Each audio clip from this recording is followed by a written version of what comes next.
Welcome to the Viking Psychiatry Podcast, where you get the support you need when you need it.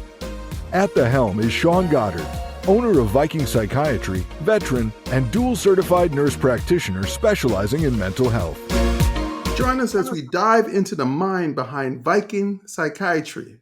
Sean Goddard. Discover his unique approach to mental health and wellness.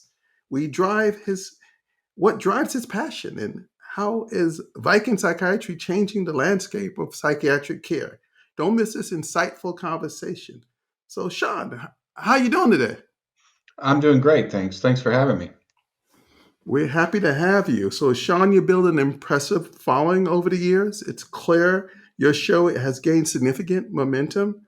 However, some of our listeners might not be familiar with you or your business.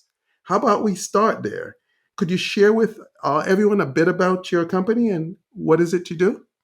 Absolutely. I own Viking Psychiatry in Fort Wayne, Indiana, and we're what's called an interventional psychiatric practice. And that's just a fancy way of saying we like to intervene in mental health, for example, like depression, in ways that might be a little bit outside the box. So it's not just about a pill anymore. It's about interventions that we can do to improve outcomes and improve the way people feel. That's very much needed in these days. I think post-COVID, people are going through a lot of stress, and everybody need a little tune-up, right? Absolutely. One of the positive things that did come out of COVID is helping reduce the stigma associated with mental health. And so people are more likely to get out there and try to get some help. So, Sean, when you're not busy running your business, what do you like to do for fun? Yeah, I love to cook. Actually, I almost became a chef before I got into this line of work. A funny story behind it. I enrolled in culinary art school before I did initially in my nursing school. And I showed up to culinary art school, and then they said, "Oh, here's all your classes." And they were nothing but business management. And I said, "What? No knives, no cutting things, no, fancy decorations, no cooking steak, filet mignon, nothing." And so I unenrolled from the program and walked across the street and enrolled in nursing school instead. But I've always had a passion of cooking. And I think one of the reasons why is because I love cooking for other people. I love taking care of other people, right? And cooking is just another way that you can do that. I'm a huge outdoor person. I love traveling and hiking and going out into the mountains and just really finding what nature has to offer us, because getting away from all the busyness and all the sounds, I think it's really important.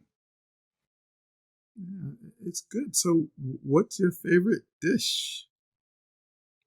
Oh, favorite dish to have cooked for me or to cook for somebody else? That's the real question. I grew up on the West Coast, but there is something about chicken and dumplings that just drives me crazy. So I love it's a carb load dinner, chicken and dumplings with mashed potatoes, macaroni and cheese, and biscuits. So, carbs with carbs with carbs with carbs, and a little bit of protein. But cooking for other people, I kind of toss up between red beans and rice and chicken curry. I love cooking both, and they're, I guess, my two most complimented dishes. I'm from Jamaica. We call it rice and peas. Rice and peas. So, Sean, you're a pretty busy guy. My gosh, I can hardly catch up with you. In your words, why are you doing this? You know, um, I grew up in the system. So group homes, boys ranches, that type of stuff. I even spent some time on the street as I was growing up, and I was really headed in the wrong direction. And there was a counselor at the last group home I was at, and counselor not in the sense of therapist, but counselor as in kind of like camp counselor, right? That took me up in the hills, Sunny Hills, California, and San Anselmo, California, excuse me, Sunny Hills Group Home, and it was called that for a reason. Took me up in the hills, and we spent 4 hours up there talking, and I don't remember the entire conversation, just bits and pieces, but he connected with me, and I came down that hill changed. Now, by no means perfect, right? But a desire to improve my life and to see better outcomes for myself. And it just took that one person to take that time and try to make a difference with me. And that's stayed with me. And so I truly believe that sometimes it only takes one person to help somebody make a difference and change their outcomes in their life, their mental health, etc. And so I have a passion to either myself to be that one person or be involved with the staff or in the referral, etc., that can make that happen for people. That's so true. That's so true. Listen, Sean, we look forward to some future interviews where we're going to touch on some FEQ question. Love it. You have a wonderful rest of the day. We'll see you in the next episode. All right. I appreciate it. Look forward to talking to you again. Thanks for listening to the Viking Psychiatry Podcast, where you get the support you need when you need it.